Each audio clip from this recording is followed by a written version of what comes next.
Buenas, vamos hoy a empezar el tema 10.3, ¿vale? Del temario de historia. El tema tiene un título así muy largo, que es ya Guerra Civil, sublevación militar y estallido de la guerra, y luego las dimensiones internacionales del conflicto. Para empezar hay que hablar de las causas de la guerra. ¿Por qué se produce la guerra? Esto es algo de contar. No hay una causa única, hay causas diversas. Y aquí el debate historiográfico puede haber toneladas de libros. ¿Vale? Yo he intentado hacer más o menos una parte y mirar causas desde distintos puntos de vista. Es lo que se llama en historia multicausalidad. No hay nunca una única causa de un hecho, sino que las causas son diversas. ¿Vale? Pues en este caso, las causas de la guerra pues son diversas, ¿vale? Como os he puesto ahí, hay causas internas en este momento dentro de España, en ese momento. Las causas internas que llevan a esa guerra, pues por ejemplo, la incapacidad de los españoles para solucionar nuestros problemas internos de formas pacíficas, ¿vale? Pone ahí sin recurrir a la violencia. Y también las hay externas en ese momento. En ese momento Europa se vive un contexto de enfrentamiento social y económico entre ideologías, la mayor parte de ellas totalitarias, ¿vale? De izquierdas y de derechas. Por un lado el comunismo y por otro el nazismo-fascismo, ¿vale? Pues esas ideologías están también presentes en España. Y ese es el contexto histórico en el que se está produciendo la Segunda República en España, ¿vale? Pues hay problemas internos, los españoles no consiguen solucionar sus problemas de forma pacífica, y segundo, contexto internacional de enfrentamiento entre ideologías diversas en España, en Europa, que también se produce en España. También hay lo que se llaman, dentro de España, factores estructurales, que serían causas. Esos factores estructurales son problemas que tenía España desde bastante antes que los años 30 del siglo XX. Determinados problemas que no habían conseguido ser solucionados. Pues desde más o menos finales o desde el régimen de la Restauración, finales del siglo XIX, tenemos el problema de los nacionalismos periféricos. Eso no ha sido solucionado ni por la dictadura de Primo de Rivera ni por el nuevo régimen republicano. Más problemas, los enormes desequilibrios económicos.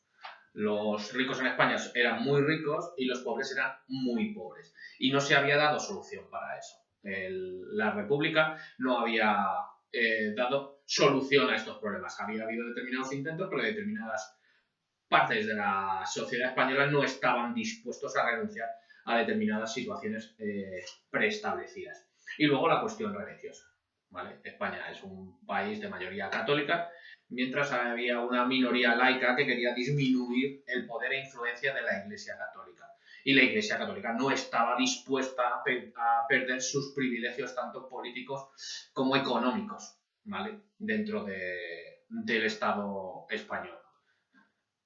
No se consigue mediante diálogo tampoco solucionar este problema, y esto lleva a un enfrentamiento, ¿vale? También hay factores coyunturales. Os recuerdo que la diferencia entre estructura es, dentro de la historia, espacios a largo plazo, problemas a largo plazo que se llevan desde hace tiempo, y lo coyuntural sería lo del momento. Coyuntura es periodo breve dentro de historia. Pues el problema breve, la coyuntura en ese momento, pues hay determinados descontentos que produce la guerra. Descontentos del ejército, ¿vale? Descontentos del ejército, la mayoría de parte de los oficiales del ejército son monárquicos, no están contentos con un régimen de la Segunda República, ni les gustan las reformas que está iniciando el gobierno del Frente Popular, porque son gente además bastante conservadora, ¿vale? Luego la crisis del 29, eso es coyuntural, la crisis del 29 se produjo en el 29 y las consecuencias de los años 30 están en ese momento. Así que eso es otra causa coyuntural, la extensión de la pobreza, del paro, etcétera, que hace que determinadas personas pues tengan una situación desesperada que tiene soluciones rápidas para problemas bastante complejos, ¿vale? Ya lo más coyuntural del todo es, sobre todo a partir de la victoria del Frente Popular en febrero, los continuos problemas de orden público que había en las calles, con enfrentamientos que luego veremos entre izquierdas y derechas, ¿vale? Pues esto serían otras causas, ¿vale? Y luego también se ha hablado los historiadores desde el punto de vista ideológico, ¿vale? Pues dependiendo de si son historiadores de izquierdas o historiadores de derechas, pasarán la responsabilidad de la guerra al bando contrario, ¿vale? En el caso de los historiadores de izquierdas, pues hacen culpable fundamentalmente a la derecha de la guerra civil, sobre todo a los sectores más conservadores del país en ese momento. El ejército, la iglesia o los terratenientes, es decir, los que han gobernado España prácticamente durante prácticamente toda su historia. Y llegando al Estado liberal, pues sobre todo desde la Restauración, os recuerdo que terratenientes y la burguesía eran el soporte de la Restauración, junto a la Iglesia. ¿Vale? Esos son los sectores que ven amenazadas sus posiciones con la proclamación de la República y la democracia, y la victoria de las izquierdas tanto en el 31 como en el 36. Y para los historiadores de izquierdas, pues ese intento de no perder esos privilegios es la causa fundamental de la guerra. Esto se vio reflejado perfectamente para los historiadores de izquierda en el intento de golpe de Estado de Sanjurjo del año 32. Cada vez que las derechas pierden en las elecciones, intentan desprestigiar al gobierno que ha salido de esas elecciones democráticas. Y si el desprestigio no les lleva al poder, pues directamente utilizan la fuerza y la violencia. Como hicieron en el 32, y según estos historiadores, también lo hicieron en el golpe del 18 de julio, ¿vale? Que sería el reflejo de la derecha de que no pueden permitir que la izquierda obtenga el poder y ponga en peligro sus privilegios, ¿vale? Tanto sociales como económicos. De esta forma, las derechas es bastante habitual que cuando no obtienen su victoria de forma democrática, esa democracia no les sirve, ¿vale? Los gobiernos pasan a ser para ellos ilegítimos. Solo son legítimos si ganan ellos. Si no, son ilegítimos, ¿vale?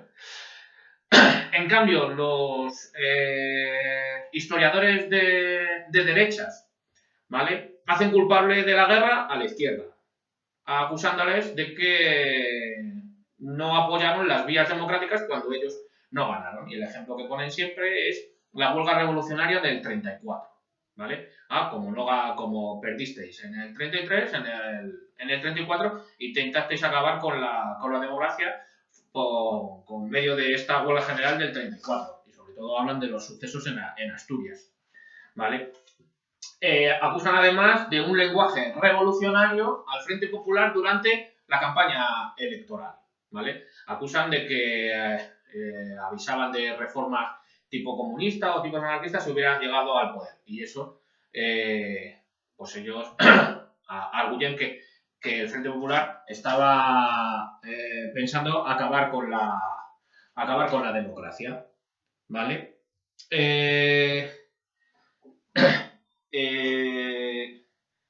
Dicen ellos que si las derechas no se hubieran alzado, hubieran dado el golpe de Estado, España hubiera acabado siendo una dictadura comunista de la URSS y que por eso dieron ellos un golpe de Estado para establecer una dictadura de derechas, ¿vale?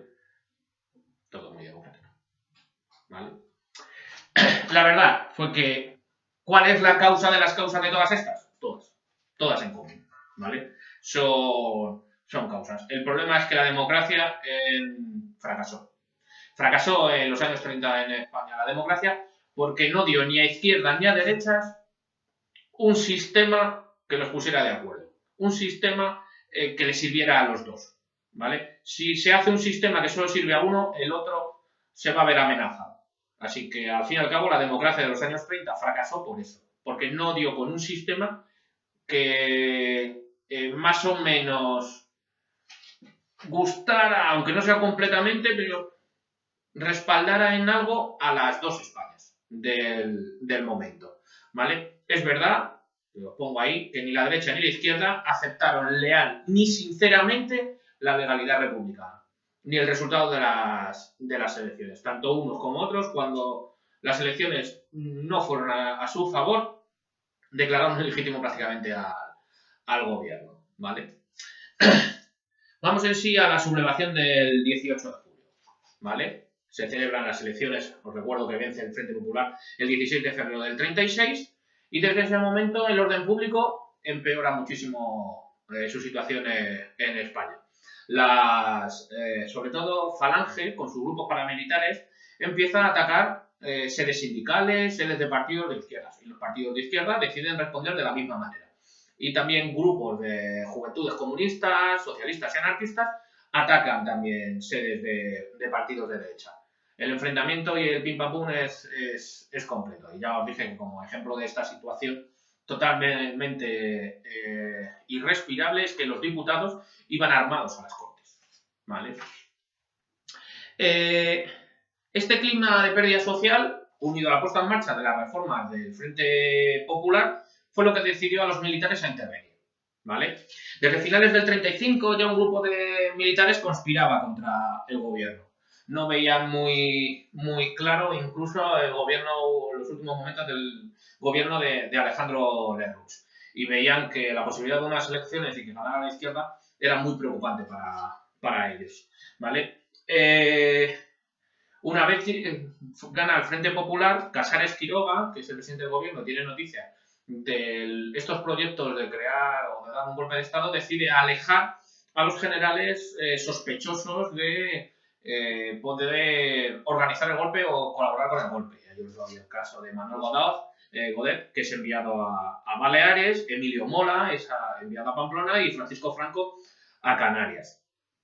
Va a ser Mola quien dirija el golpe desde Pamplona. Es el que dirige la conspiración y comienza a recaudar fondos. Esto ya lo vimos en el punto anterior, entre los principales sectores económicos del país. Burguesía y terratenientes que quieren acabar con cualquier intento revolucionario de reformas por parte del Frente Popular, ¿vale? A la vez que está recaudando fondos, se pone en contacto con los principales militares que él sabe que va a poder tener colaboración, ¿vale? Dentro del golpe. Godet, Varela o Queipo del Llano. Sin embargo, como os dije, Franco al principio va a permanecer indeciso, ¿vale? ¿Quién dirigiría el golpe? Os dije, el general Sanjurjo.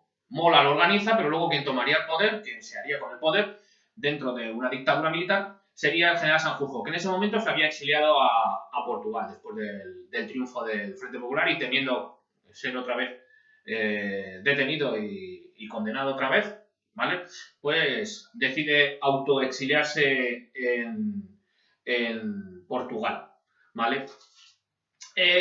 Mola también va a conseguir el apoyo de fuerzas políticas y civiles, sobre todo allí cerca, alrededor de Pamplona. Os recuerdo que Navarra había sido un foco carlista desde antiguo. Los carlistas siguen estando allí, la gente de tradición, tradicionalistas, etcétera, gente de derechas, muy apegada a la tradición, pero han cambiado el nombre, ahora se llaman requetés, ¿vale? Esa cabeza política del carlismo. Renovación Española y algunos sectores de la CEDA también le van a dar su apoyo, ¿vale? El plan de todos los que están pensando en dar el golpe es establecer una dictadura al estilo de la de Primo de Rivera, estableciendo un directorio militar, ¿vale? Solo militares al principio, similar a eso, a la dictadura de Primo de Rivera. Como todos los conspiradores eran monárquicos, también se pensó o se creía que restablecerían a Alfonso XIII en el trono en cuanto triunfara el golpe, ¿vale? ¿Qué es lo que acelera los planes? ¿Vale? Ya os lo conté. El 12 de julio se produce el asesinato del teniente José Castillo, miembro de la Guardia de Asalto Republicana.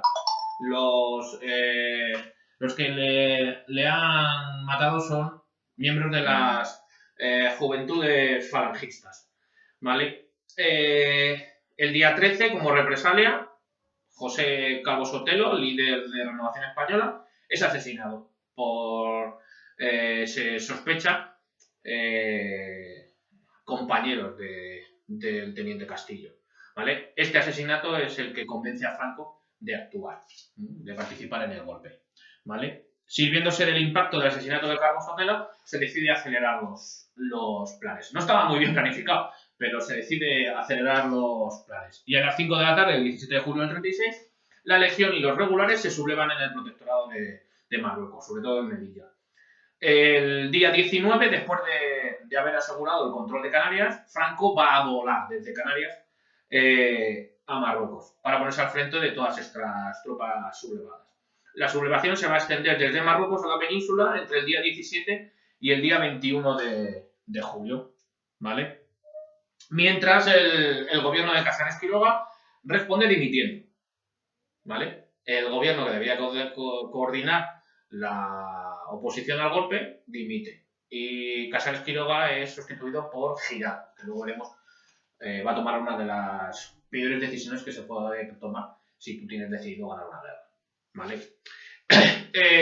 España a partir del golpe se va a dividir, ¿vale? El golpe donde triunfa en Galicia, triunfa en Castilla y León, triunfa en Navarra, en Andalucía Occidental, allí con Queipo del Llano en Sevilla, en Baleares, excepto Menorca, que se mantiene fiel a la República, ¿vale? El general Godet es el que lidera el golpe en Baleares, desde allí luego va a coger un avión a Barcelona para intentar extender el golpe en Barcelona, sin embargo allí va a ser detenido y fusilado Godet, ¿vale? También triunfa en Canarias, allí estaba Franco y desde allí Franco vuela luego al protectorado para asegurar el triunfo del golpe. Y desde el día 19 se pone al frente de las tropas del protectorado, que es el ejército mejor organizado que tiene España en ese momento. También va a triunfar en enclaves aislados en ese momento. En Oviedo, con el general Aranda, en Granada, allí es famoso el asesinato de García Lorca, y en Zaragoza con el general Cabanillas, ¿vale? ¿Dónde fracasa el golpe? Fracasa en Asturias, fracasa en Cantabria, en la mayor parte del País Vasco, ¿vale? Donde al principio el PNV estuvo reacio de colaborar con la República, recuerdo que son de derecha, pero al final, entre una dictadura militar y una república, pues prefiere la república, el PNV. Cree que es más fácil conseguir sus fines con una república, por muy de izquierda que sea, que con una dictadura militar ultranacionalista católica española, ¿vale? Tampoco va a triunfar en Cataluña, en ninguna parte del Levante, ni en Valencia, ni en Murcia, tampoco en Castilla-La Mancha, y en la zona oriental de Andalucía, ¿vale? En un primer momento tampoco triunfa en la mayor parte de Extremadura, aunque Extremadura va a ser rápidamente conquistada, ya veremos por qué, por los nacionales, porque a partir de este momento vamos a llamar a los bandos nacionales y republicanos, ¿vale? Los fracasos más evidentes o más graves tuvieron lugar en Madrid, ¿vale? En Madrid fracasa el golpe fundamentalmente porque Giral, el que ha sustituido a Casares Quiroga, ante la inoperancia de los militares, en un primer momento había militares partidarios del golpe y otros que no, pero no querían enfrentarse entre ellos, estaban aquí como dubitativos. El Giral lo que decide es entregar tropas a las milicias populares de los distintos partidos. Partido Socialista, Partido Comunista, a los anarquistas se les entregan armas. Y son ellos los que hacen fracasar el golpe en Madrid. También pasa lo mismo en Barcelona, ¿vale? En Barcelona, milicias armadas de la CNT y de la Guardia Civil y de la Guardia de Asalto acaba con los insurrectos, entre ellos Godet, que había viajado allí. Este es un problema.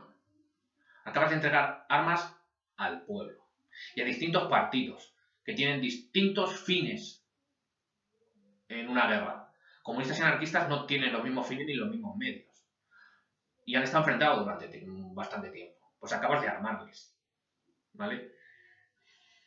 Esa va a ser una de las causas de la derrota de la República. Lo veremos más adelante, ¿vale?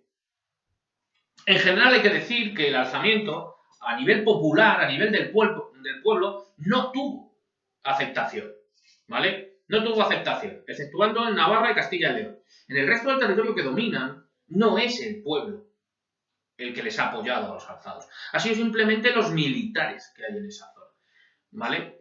Por eso hubo una importante represión, nada más comenzar la guerra en el bando nacional, ¿vale? Porque la mayoría del pueblo no está a favor del golpe. Son los militares que dominan esa zona, ¿vale? Factores como la duda o la resolución de los sublevados y las autoridades a la hora de reprimir el golpe y la capacidad de movilización de los partidos obreros y de la Guardia Civil van a ser claves para entender que las distintas zonas estén en manos de los nacionales o de los republicanos, ¿vale? Donde mejor organizados estén los partidos y más rápidamente se organicen, más difícil el golpe. Donde la Guardia Civil esté a favor de los sublevados, más fácil que triunfen los sublevados. Si la Guardia Civil se pone del lado de la República como en Barcelona, más difícil que triunfen los sublevados, ¿vale? Esos factores. Eso provoca que al final, ¿vale? A ver si me sale. Este es el mapa, más o menos, de la zona norte. Me queda un trocito de la zona sur. Esto es como queda, lo tenéis vosotros en vuestro mapa, ¿vale? Cómo queda más o menos dividida en España a finales de julio del 36, ¿vale? El fracaso del golpe, porque el golpe fracasa, el fracaso del golpe provoca el comienzo de la guerra civil, ¿vale? La guerra civil se va a prolongar 3 años porque el golpe ha fracasado en amplias zonas del país, ¿vale? El país queda dividido en 2 zonas, zona nacional, zona republicana, ¿vale? Y en cada una de ellas van a tener unos beneficios o unos productos que apoyan o no a la guerra en cada uno de esos bandos. En el caso del bando nacional, el bando nacional que se ha quedado con Castilla y León, se ha quedado con Galicia, ¿vale? Tiene ahí, por ejemplo, el carbón de León. O tiene también la zona de Huelva, con lo que tiene el cobre de Huelva.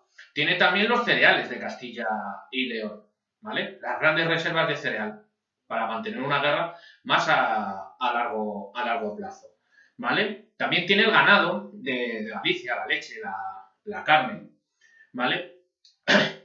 Pero lo más importante que tiene el bando nacional es que tiene el ejército mejor organizado, ¿vale? Tiene a la legión, tiene a los regulares, pero luego tiene cuadros de ejército prácticamente completos, ¿vale? Mucho mejor preparados.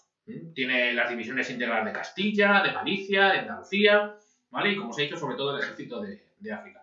Por contra, el bando republicano también tiene el trigo de la Mancha y tiene los productos de la huerta de Levante. También tiene la mayor parte de la industria. Se ha quedado Asturias, tiene Cantabria, tiene el País Vasco, tiene la industria siderúrgica fundamental del país, también tiene la industria textil catalana, tiene la industria de Madrid. Es decir, se ha quedado con las zonas industriales del país, ¿vale? Y también tiene prácticamente completa la armada, es decir, prácticamente todos los barcos de la Armada Española y la aviación. El problema es que muchos de los oficiales, tanto de la Armada como del Ejército del Aire, se han pasado al bando nacional, así que tienes barcos y tienes aviones, pero no tienes pilotos a lo mejor en los aviones. O no tienes buenos capitanes oficiales que puedan dirigir las maniobras de los barcos, ¿vale? Además, las unidades del ejército que quedan bajo territorio republicano, muchas veces la mayor parte van a ser desarticuladas. ¿Por qué? Porque el ejército no se fía de los militares, ni incluso de los que no se han alzado. No se fía de ellos. Y muchas veces va a deshacer cuerpos del ejército, ¿vale? Y os he dicho que ha armado a las milicias. Es decir, la fuerza de choque del bando republicano no va a ser el ejército, sino campesinos, obreros, sin preparación militar, ¿vale? La mayor parte de los oficiales se sublevaron y el propio gobierno, como os he dicho, disuelve muchas de las unidades que siente sospechosas, ¿vale? El ejército, el gobierno, como os he dicho, entrega armas a las organizaciones obreras que forman esas unidades de milicianos, voluntarios, sin apenas instrucción, ¿vale? Y muchos de hecho lo forman la CNT. Anarquistas. Vosotros pensar en un anarquista que no cree en las jerarquías y que cree que todo tiene que ser debatido y que no tiene que ser contrapuesto. Imaginar a un sargento diciendo ¡al ataque! Y los anarquistas esperando. Pero bueno. Pero no. Esto no tendríamos que debatirlo. Eso de atacar puede ser que sí, puede ser que no. Y todos los aquí. Y mientras los franquistas atacándote. Y tú, espera. vamos a debatir esto, porque todos somos iguales, ¿vale? Es el cachondeo padre, ¿vale? La última parte de este epígrafe es la dimensión internacional. ¿Qué hace el resto de países con respecto a la guerra civil española? ¿Vale? Hay que decir que los apoyos que va a recibir cada uno de los bandos va a ser bastante dispar, ¿vale? En cuanto a las democracias, que deberían de haber sido los apoyos de la República, vamos a decir que van a cometer uno de los mayores engaños diplomáticos de la historia, ¿vale? Gran Bretaña, desde un principio, estaba decidida a mantenerse neutral. ¿Por qué?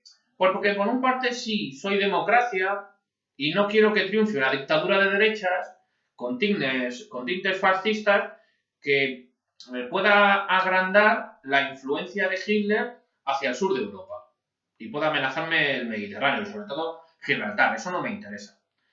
Pero claro, desde el principio el bando republicano los tintes que dan es que se está produciendo una revolución interna. Y Gran Bretaña es el país del liberalismo por antonomasia. Así que tampoco quiero una república comunista ahí al lado prácticamente de mis fronteras. Así que como no quiero apoyar ninguna de las dos cosas, pues voy a intentar mantenerme neutral. Y esa sensación de neutralidad se la obliga también, o ese intento de quedarse neutral, intenta obligárselo también que lo haga Francia. En Francia hay un gobierno también de izquierdas. El gobierno del Frente Popular también se llama en Francia. Y ahí gobierna un señor llamado Léon Blum. Francia al principio da armas a los republicanos, apoyo.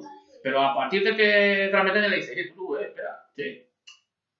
Además, te recuerdo que no queremos enfrentarnos con Hitler. Estamos en el momento de intentar la política de apaciguamiento, ¿vale? En ese momento han entregado prácticamente Checoslovaquia a Hitler, por esas fechas, los Sudetes, etc. Están en esa política de apaciguamiento, de no querer enfrentarse otra vez en una guerra mundial con Hitler, al que prácticamente se lo están haciendo todo.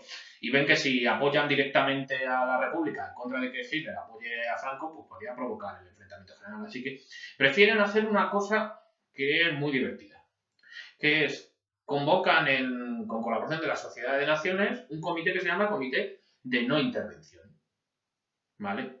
No intervención. Creo que pongo ahí una política de conciliación con Hitler y intentar no hacer un enfrentamiento directo. Casi es todo el comité de no intervención.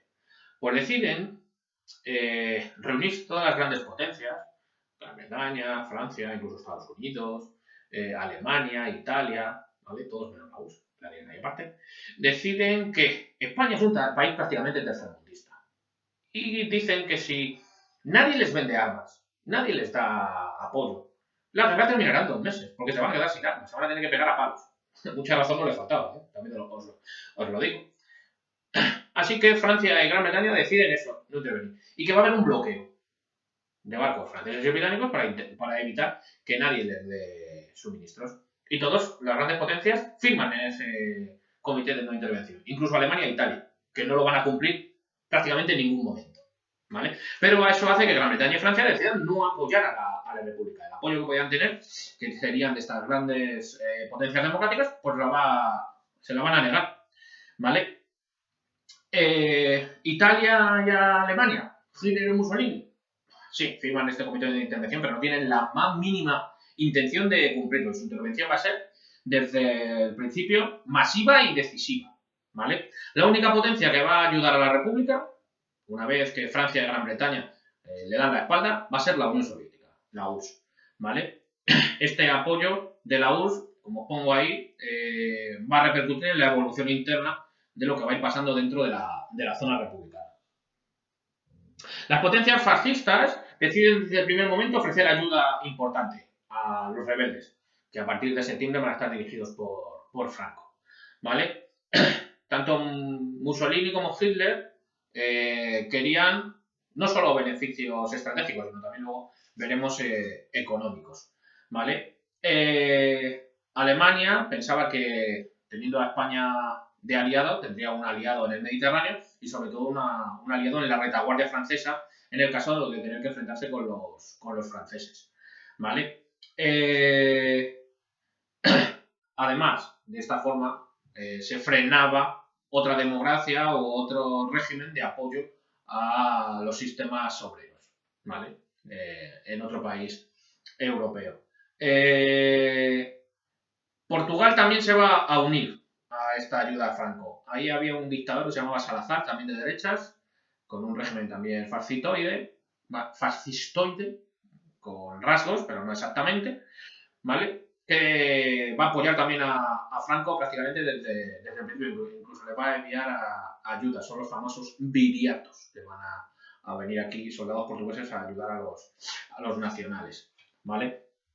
Franco pide ayuda a Hitler y Mussolini nada más iniciar la guerra y la ayuda alemana es fundamental para el triunfo, ¿vale? Por ejemplo, en el paso del Estrecho, os dije que la mayoría de los barcos se habían quedado en manos de los republicanos. ¿Cómo pasan las tropas fundamentales, las más importantes que tienes en África, el ejército de África, cómo lo pasas a la península? Por el estrecho, que por muy estrecho que sea son 18 kilómetros, ¿cómo los pasas sin barcos? Los barcos los proporciona Alemania. Alemania embarca las tropas de Franco. Y le dice a la República que como los barcos alemanes sean atacados, lo consideraron un acto de guerra. Así que la República decide dejarles pasar. Primer gran error. Pero claro, sin la ayuda alemana no hubieran pasado, ¿vale? En segundo lugar, los alemanes van a mandar aquí la Legión Cóndor, ¿vale? La Legión Cóndor son aviones de guerra. Según el Tratado de Versalles del año 1919, Alemania tenía prohibido tener aviones de guerra, ¿vale? Eso Hitler, una vez que llega a poder en el año 33, decide saltárselo a la torera y crea una nueva fuerza aérea alemana con barcos supermodernos que van a dominar el cielo europeo prácticamente hasta la batalla de Inglaterra en la Segunda Guerra Mundial. El problema que tienes es que tienes aviones nuevos, pero claro, tienes que crear pilotos nuevos, pilotos que no están entrenados. Pues van a tomar la Guerra Civil Española como un entrenamiento, sobre todo para la acción de bombardeos en vuelo rasante. Eso es el bombardeo de Guernica, famoso. ¿Vale? Es un entrenamiento, es una ciudad que no tenía ninguna importancia estratégica, pero fue un entrenamiento para la Legión Cóndor, ¿vale? Bombardear Guernica. Sin ningún valor estratégico, ya os digo, simplemente fue un simple entrenamiento. Luego, ese entrenamiento le va a servir mucho, ¿vale? Su ofensiva sobre Francia se basa en ese tipo de bombardeos, entrenados en España, que luego los van a llevar a cabo en Francia, obteniendo la victoria aplastante que obtuvo Alemania sobre Francia, ¿vale? Además, los alemanes, además de ensayar ese vuelo rasante, también van a traer aquí tanques, unos tanques que van a dominar la Segunda Guerra Mundial, prácticamente hasta el final, prácticamente que se queden sin combustible, que son los Panzers. Los Panzers son unos tanques alemanes con una fuerza de fuego tremenda y además con un doble blindaje que solo hacía que pudieran ser penetrados por la parte posterior. Tenéis que dar la vuelta al tanque para poder atacarles, ¿vale? Esto se ve muy bien en una película de Brad Pitt que se llama Corazones de Hierro, que os aconsejo si no la habéis visto, ¿vale? Esto es un Panzer alemán, ¿vale? Estuvieron a punto de vencer la batalla de las Ardenas a los aliados en una contraofensiva en el año 44 con Panzers, pasa que se quedaron sin gasolina los tanques y por eso perdieron los alemanes, ¿vale? La ayuda italiana va a ser sobre todo de soldados de infantería. Mandan soldados del ejército italiano. Llegan aquí 50.000 hombres. Los italianos siempre han sido famosos por ser bastante malos, ¿vale? Aquí tienen cara y cruz. Son importantes en la toma de Santander, pero también son importantes en el fracaso de la toma de Guadalajara, ¿vale? Por la infantería italiana, ¿vale? Por último, también es fundamental el apoyo del Vaticano, que va a declarar la Guerra Civil Española una cruzada. Casi en la Edad Media se hacían cruzadas, ¿vale? La cruzada para un católico es que si vienes aquí a luchar se te perdonan todos los pecados y vas al cielo, Eso va a hacer que miles de irlandeses vengan aquí a luchar a favor del bando nacional, ¿vale? Y ya os he contado el apoyo de Portugal y los viriatos. ¿Cuál es el único apoyo que va a tener la República? La URSS, ¿vale? La URSS, que desde el principio va a tener muy claro el compromiso de apoyo a la República. Por una parte, lo veía como una forma de enfrentarse al fascismo y de luchar contra el fascismo, pero también, bien, viendo sus propios intereses, desviaba la atención de Hitler de su frontera con la Unión Soviética a la atención al otro lado de Europa, ¿vale? Para luchar contra los comunistas españoles. Pues mira, mientras estén matando comunistas españoles, no están matando comunistas soviéticos, ¿vale? Así alejaba el interés de Hitler de sus fronteras. Sin embargo, esta ayuda soviética, la verdad es que va a ser bastante escasa. Intentaron mandar bastantes materiales, pero Francia impidió la entrada, por ejemplo, de tanques, ¿vale? Así que al final, prácticamente lo único que entró por el puerto de Barcelona o por el puerto de Valencia eran armas ligeras, cañones, etc. Pero además siempre pagados. Mientras Hitler y Mussolini daban el apoyo a Franco a créditos, a futuro, que debería de ir pagando, el final de la Guerra Mundial hace que a Franco le venga muy bien porque no tiene que pagar muchos de esos créditos, ¿vale? Pues mientras Franco lo pedía a crédito, sin embargo la URSS, toda su ayuda era pagada. Quería dinero por delante. La República decidió llevar el oro del Banco de España, parte de él, a Moscú como pago de la ayuda soviética. Es el famoso oro de Moscú. Más de 500 toneladas de oro. Y así llegan fusiles, algún tanque soviético muy escasos, ¿vale? Y sobre todo lo que llegan son comisarios políticos. Los comisarios políticos son miembros del Partido Comunista de la Unión Soviética que vienen aquí a decirles a los comunistas españoles cómo tienen que organizarnos y cómo hacer limpiezas ideológicas de los que no están, no son plenamente comunistas. El Partido Comunista va a ir tomando cada vez más poder, incluso pasando por encima del Partido Socialista dentro del bando republicano, ¿vale? Hubiera terminado como hubiera terminado la guerra, hubiera ganado un bando o hubiera ganado otro, en España no se hubiera establecido una democracia. Muchas veces se dice, no, los republicanos son los luchadores por la democracia y la libertad. Algunos sí, pero según fue prolongándose la guerra, el peso mayor lo fueron tomando cada vez más los comunistas y si hubieran vencido la guerra, difícilmente hubieran permitido la vuelta a una sociedad democrática. Se hubiera establecido lo más lógico, pero esto ya es historia contrafactual, esto ya es un pensamiento mío personal, ¿vale? Se hubiera establecido una república comunista en España, ¿vale? Al finalizar la Segunda Guerra Mundial. Hubiera formado parte del Comintern, ¿vale? Y se hubiera establecido, ¿vale? Eso es mi opinión personal, pero esto es como eso, historia contrafactual, historia de lo posible según las características de determinados hechos. Nunca se sabrá completamente. Bueno, nunca se sabrá completamente, no, nunca se sabrá qué coño. Además, también llegan por parte de los comunistas del conjunto del mundo, de ese Comintern, de esa tercera internacional, la internacional comunista, van a llegar miles de voluntarios de todo el mundo, ¿vale? Lanzan una proclama de ayuda, de lucha contra el fascismo. Y van a llegar aquí comunistas prácticamente de toda Europa, incluso de Estados Unidos. Llegan a luchar a favor de la República. Son las famosas brigadas internacionales, ¿vale? Son voluntarios extranjeros que vienen aquí a luchar contra el fascismo, ¿vale? Sobre todo su acción más conocida es